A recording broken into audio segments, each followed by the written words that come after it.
Welcome back everyone. So how you can use performance monitor? So performance monitor is a very useful tool for check the alerts and events, and there are many things you can manage reports and other things. Okay, so how you can do that and how you can use it?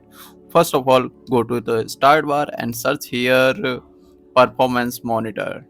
Performance monitor, you can see the performance monitor icon, so click on it. When you click on it, the performance monitor, it will appear here. Okay, so here you can see lots of feature. You can see the summary, system summary here. Okay, you can see the CPU you can process, and you can see the network bandwidth, and also you can see the physical drive disk. Okay, there are lots of information here available. Okay, also you can see the monitor tools here. Okay, monitor tools, we have a performance monitor. Okay, here in the performance monitor we analyze the performance for our CPU and other things here. Okay, you can see the 0 point scale and instance. Okay, other things. Okay, and here you can see the data collector sets. Okay, the data collector sets have several options here. You can see.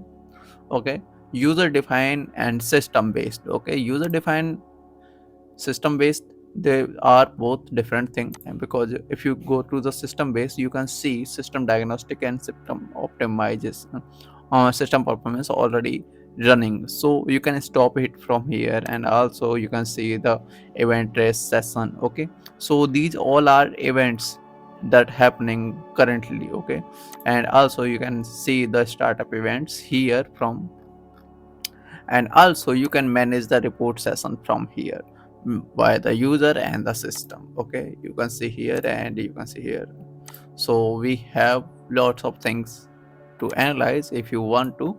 So that's it for this video, and I'll see you in the next video. Thank you for being here, and